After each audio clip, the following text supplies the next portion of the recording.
apply for a Navy Federal Credit Union business checking account just to be denied? Like, what's up with that? We're going to talk about it.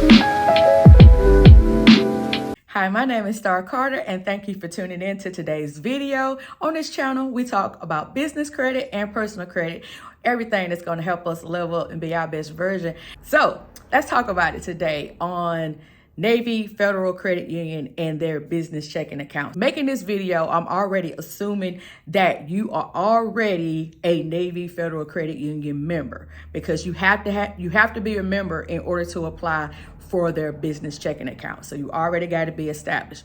If you're not already a member of Navy Federal Credit Union, it is a credit union that is designed for military families or military people that are in the military. Doesn't matter what branch you're in, that's what they cater to. But you can also get in with somebody's SS code if they will allow you to have it, whether that's a family member, it doesn't supposed to be close friends or whatever, but if you know somebody that you're really cool with and they can get you in, then they can have to provide their access code. Assuming that you are already there and you have applied for the business checking account and you were denied, we're going to start right there. Recently, I just applied and was able to get it. Now, this was my first time applying. I did already do some back research to figure out. I didn't want to get that denial first time because I did hear that it can be kind of tricky and a little bit hard to get into their business checking account because they do it by the letter. I'm telling you, straight by the book. I'm gonna tell you, this checking account was probably the hardest business checking account that I've gotten. I have one here with my local bank. I had one with American Express, was super easy. This one right here was more of a doozy. So the first reason I would say that you could have gotten denied was, did you call them? Number one, did you call them? I went online. I went on the part where you want to actually apply for the business checking account and went through the whole application process, uploaded the information that it requested of me, and I was waiting. So it was like on a Wednesday, and I was like, man, I think I should have heard something back by now. So I went ahead and I called them myself that Friday, giving them 2 days.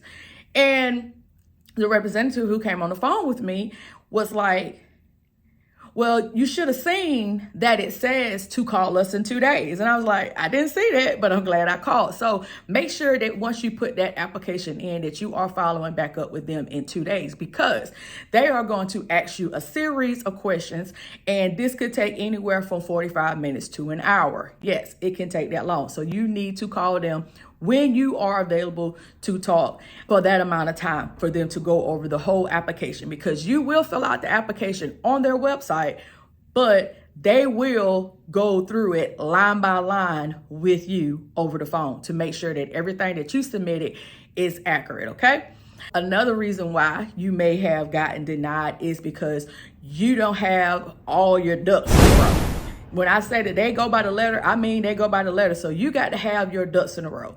You can have a business checking account with them as a sole proprietor, but you just need to make sure that you have all your ducks in a row with that. Meaning that you know your social security number, which you should, but just making sure, and you have the name of your business.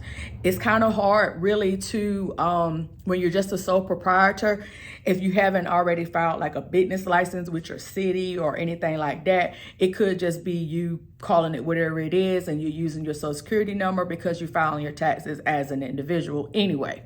If you are an LLC, are you a single member LLC? Do you have partners? It's those type of things that can also hinder you if you are a LLC. I'm a single member LLC, meaning that I am the only one that's in my business.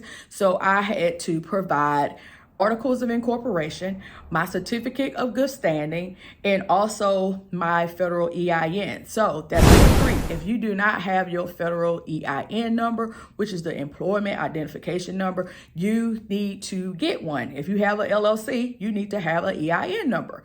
And that way you're not using your social security number for those documents. Basically, the EIN to me is the business social security number. So you want to make sure that you have that number on hand, and you want the actual letter that you printed out when you got the EIN assigned to your business, because they're going to want a copy of that. And they're going to also want the certificate of good standing. On their website, they are saying that that certificate of good standing needs to be within 60 days. I'm gonna be honest with you, I didn't really understand what they were saying about certificate of good standing, because when I'm in South Carolina, so when I went to the state of South Carolina website and to look for what they were talking about, it's basically the same certificate that you get when you first get your LLC. Now I'm talking about South Carolina. I'm not sure how it works in other states. So I already had that. So I was like, okay, I don't know what they mean within 60 days, but maybe they just saying my business need to at least be in existence for 60 days or whatever. But that's not what they wanted. They really and truly wanted the certificate to be printed and for whatever reason, whatever they're looking for, to be within 60 days. So luckily, the representative that I had, she was very knowledgeable with South Carolina, and she was like, hey, I can just go on there and just verify and get it from their website. So they have they had access to South Carolina. So not saying that they don't to other states, but she said that she does have access to get into South Carolina in order to pull that certificate of good standing for me with a date within the 60-day range. So make sure that you do have that, because your representative may not be as knowledgeable about pulling it, or may just be like, hey, it's on the website, you're supposed to have these things. Some people just not gonna help you out. So if you already have it, great. Big one right here is know your Nexus code. I'm hoping I'm saying that right. I'm not sure if I'm saying it right. You want to make sure that you know that code, and I'm going to put it up on the screen, because your business could be a high-risk business. So they're going to ask you, does your business do CBD, THC products? Do you do any type of lending with money orders or gift certificates or gift cards?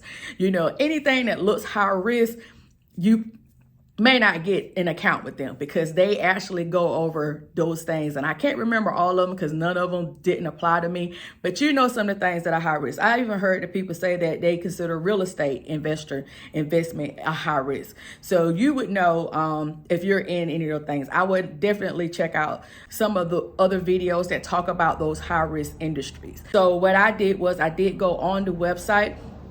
And because I already have my Dun and Bradstreet, and they kind of like tell you what, based on what you say that your industry in, they kind of give you a code for it. So I just went in and just made sure that the code that they gave me, the code that they want, is, accurate, because mine is considered a specialty store, a candle shop. It's under my code is like 45999. It's like miscellaneous stores that does not include tobacco and alcohol and stuff like that.